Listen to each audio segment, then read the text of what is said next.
یہ کہانی ہے 3 ریاستوں کی جن کو ایک ہی چیلنج کا سامنا تھا. 2 نے شکست کھائی لیکن ایک کامیاب ہوئی. کیوں؟ وہ چیلنج کیا تھا؟ وہ 3 ریاستیں کون سی تھیں؟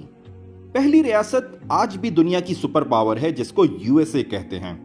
یہاں جمہوری نظام ہے، یعنی کسی بھی فیصلے سے قبل زبردست قسم کی بحث ہوتی ہے، طاقتور گروپس لابنگ کرتے ہیں، میڈیا اپنا کام دکھاتا ہے، تب جا کر ایک فضا بنتی ہے اور کوئی قانون منظور ہوتا ہے. کیونکہ فیصلے کی پشت پر رائے عامہ ہموار ہوتی ہے اور طاقتور حکومت کی پوری مشینری فیصلے پر عمل درآمد کے لیے متحرک ہوتی ہے، اس لیے قانون کا نفاذ تقریباً یقینی ہوتا ہے. دوسری ریاست ماضی قریب کی سپر پاور تھی، اس کو USSR کہا جاتا ہے. یہاں کمیونزم نافذ تھا اور 1 پارٹی سسٹم تھا. سوویت یونین میں آہنی ہاتھوں سے ہر قانون کو نافذ کیا جاتا تھا اور نہ ماننے والوں کا سر کچل دیا جاتا تھا. گویا یہاں بھی قانون کا نفاذ یقینی تھا. چیلنج کیا تھا؟ دونوں ریاستوں کو ایک بڑے چیلنج کا سامنا تھا. وہ چیلنج تھا شراب کا چیلنج.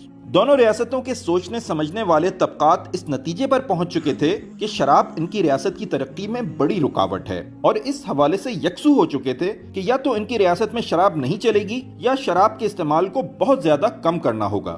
امریکہ میں شراب کے خلاف زبردست تحریک چلی اور بالآخر امریکی آئین میں 18ویں ترمیم کے ذریعے 1919 میں شراب پر پابندی لگا دی گئی. تاہم پھر یہی امریکہ تھا جس نے 1933 میں اس قانون کے خاتمے کا اعلان کیا اور حرام شراب ایک مرتبہ پھر حلال ہو گئی. اس تحریک میں ایک اندازے کے مطابق لٹریچر کے تقریباً 9 ارب صفحات شائع کیے گئے اور لوگوں کے ذہن شراب کے خلاف بنائے گئے. تاہم پابندی کے 14 سال بعد صورتحال یہ بنی کہ قانون کا احترام دلوں سے اٹھ گیا.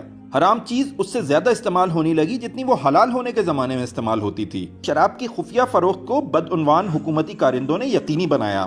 انسانی قانون تمام تر نیک خواہشات کے باوجود عملی دنیا میں نافذ نہ ہو سکا اور بالآخر حکومت نے شراب کی فروخت کو ریگولرائز کرنے کا فیصلہ کیا تاکہ کم از کم اس کی فروخت قانونی طور پر ہو سکے اور حکومت کو ٹیکس بھی وصول ہو. دوسری ریاست سوویت یونین میں 1958, 1972 اور 1985 میں الکوہل کے خلاف 3 بڑی مہمات چلیں. آخری مہم میخائیل گورباچوف کے دور میں چلی جس کو ڈرائی لا کہا جاتا تھا. شراب کی قیمتوں میں ٹیکس لگا کر اضافہ کیا گیا تاکہ لوگوں کی قوت خرید جواب دے جائے. شراب کی فروخت کے اوقات اور جگہوں کو کم کر دیا گیا. تاہم لوگوں نے شراب چھوڑنا گوارا نہیں کیا. شراب کی سستی خرید و فروخت کے لیے بلیک مارکیٹنگ نے رشوت کے راستے اپنی جگہ بنائی اور یوں دوسری ریاست بھی شراب کی فروخت نہ روک سکی. تیسری ریاست مدینے کی ریاست تھی جو آج سے تقریباً 1450 سال پہلے بھی دنیا کے نقشے پر موجود تھی. یہاں شراب سے عاشقی کا حال یہ تھا کہ ان کی زبان میں شراب کے تقریباً 250 نام پائے جاتے تھے. شراب پر پابندی سے پہلے بتدریج ذہن بنایا گیا. شراب کے لیے ابتدائی حکم جو رب کی طرف سے آیا، اس میں واضح طور پر بتایا گیا کہ اگرچہ اس میں کچھ فائدے بھی ہیں لیکن اس کا نقصان فائدے سے زیادہ ہے.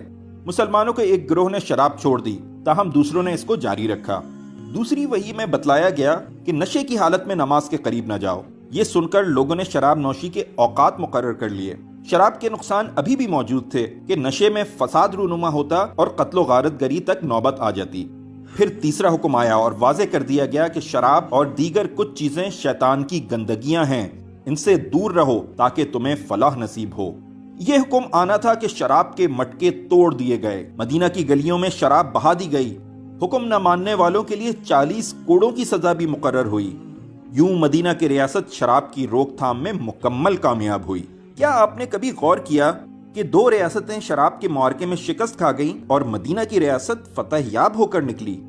امریکہ اور سوویت یونین میں پابندی بہرحال اس حیثیت سے آئی کہ یہ انسانی قانون تھا، لیکن مدینہ کی ریاست میں یہ حکم انسانی قانون نہیں بلکہ الہی قانون کی حیثیت سے آیا، جس کو نہ کوئی بادشاہ تبدیل کر سکتا تھا نہ کوئی پارلیمنٹ. جو لوگ اپنے رب پر ایمان رکھتے ہیں ان کے لیے اتنا ہی کافی ہے کہ یہ رب کا حکم ہے اور ہمیں اپنے رب کی بات ماننی ہے. اور ہمارا رب ہمیں دن کی روشنی میں بھی دیکھتا ہے اور رات کے اندھیروں میں بھی.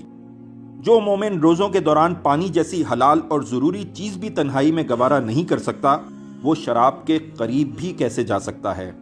آج بھی مدینہ کی ریاست کی اسی کامیابی کی وجہ سے 1450 سال بعد بھی عالم اسلام شراب کی گندگی سے بڑی حد تک بچا ہوا ہے، جبکہ ترقی یافتہ ممالک شراب کے ہاتھوں میں یرغمال ہیں.